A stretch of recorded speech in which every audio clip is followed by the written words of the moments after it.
warahmatullahi wabarakatuh.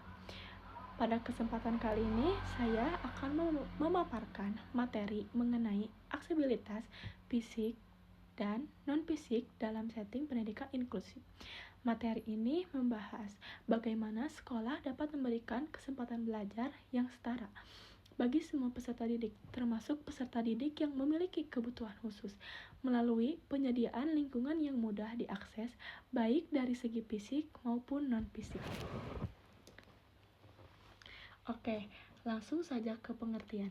Aksesibilitas adalah kemudahan yang disediakan bagi semua orang, termasuk orang berkebutuhan khusus dan lansia, gunanya mewujudkan kesamaan sempurna dalam segala aspek kehidupan dan penghidupan. Jadi dalam dunia pendidikan itu, aksesibilitas berarti setiap peserta didik memiliki kesempatan yang sama untuk belajar, berpartisipasi, dan berkembang sesuai dengan kebutuhannya. Jadi, sekolah tidak hanya menyediakan ruang belajar, tetapi juga memastikan bahwa semua siswa dapat mengakses pembelajaran secara adil. Oke, lanjut. Aksesibilitas terbagi menjadi dua jenis.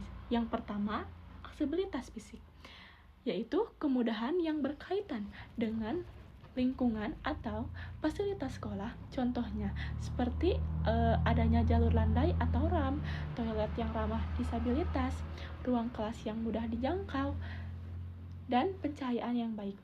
Yang kedua, ada aksesibilitas non-fisik, yaitu kemudahan yang berkaitan dengan pelayanan, komunikasi, metode pembelajaran, serta sikap warga sekolah agar semua peserta didik merasa diterima dan memperoleh layanan yang sesuai. Oke, lanjut. Implementasi aksesibilitas fisik.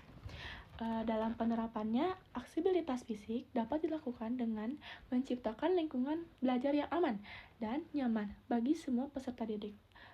Sebagai contoh, yaitu menyediakan jalur kursi roda, pegangan tangan di tangga, ruang kelas yang mudah diakses, pencahayaan yang cukup, serta menunjuk arah yang jelas. Dengan fasilitas tersebut, siswa berkebutuhan khusus dapat belajar secara lebih mandiri tanpa mengalami banyak hambatan. Oke, lanjut. Aksesibilitas non-fisik. Selain fasilitas, aksesibilitas non-fisik juga sangat penting. Guru dapat menyesuaikan metode pembelajaran sesuai kebutuhan siswa, menggunakan media pembelajaran yang bervariasi, serta memanfaatkan teknologi pendukung seperti video, audio, aplikasi pembaca layar, atau perangkat lainnya. Selain itu, komunikasi yang baik dan sikap menghargai perbedaan juga menjadi bagian penting dalam menciptakan pendidikan yang inklusif. Oke, lanjut. Sinergi dua sisi mata uang. Aksesibilitas fisik dan non-fisik tidak dapat dipisahkan. Sekolah yang memiliki fasilitas lengkap belum tentu menjadi sekolah inklusif apabila guru belum menerapkan pembelajaran yang ramah bagi semua peserta didik. Sebaliknya, metode pembelajaran yang baik juga akan kurang maksimal apabila fasilitas sekolah masih sulit diakses. Oleh karena itu, keduanya harus berjalan bersama agar tujuan pendidikan inklusif dapat tercapai. Oke, lanjut ke 4, asas aksesibilitas. Dalam penyelenggaraan aksesibilitas terdapat 4 asas yang utama. Yang pertama adalah kemudahan, artinya semua fasilitas dan layanan harus mudah digunakan. Yang kedua, kegunaan, yaitu fasilitas tersebut benar-benar bermanfaat bagi pengguna. Yang ketiga, keselamatan, sehingga peserta didik merasa aman saat menggunakan fasilitas yang tersedia.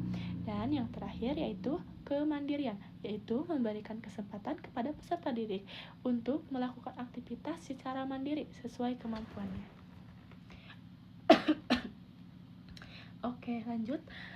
Aksesibilitas fisik sekolah.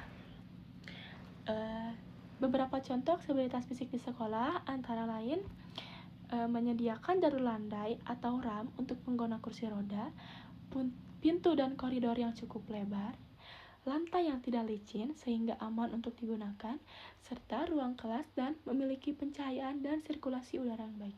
Semua fasilitas tersebut bertujuan agar peserta didik dapat bergerak dan belajar dengan nyaman. Oke, yang selanjutnya,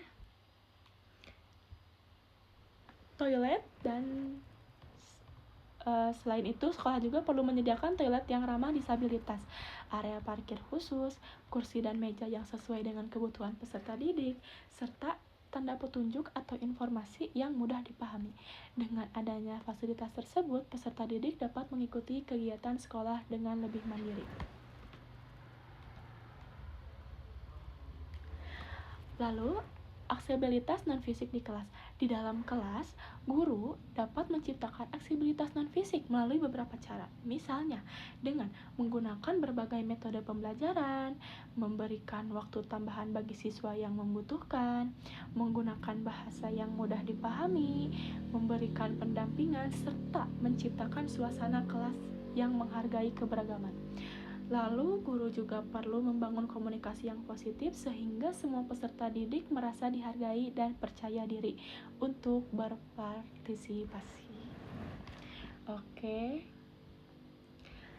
terima kasih. Sebagai penutup, dapat disimpulkan bahwa pendidikan inklusif tidak hanya membutuhkan fasilitas yang memadai, tetapi juga memerlukan perubahan cara berpikir, sikap, dan strategi pembelajaran.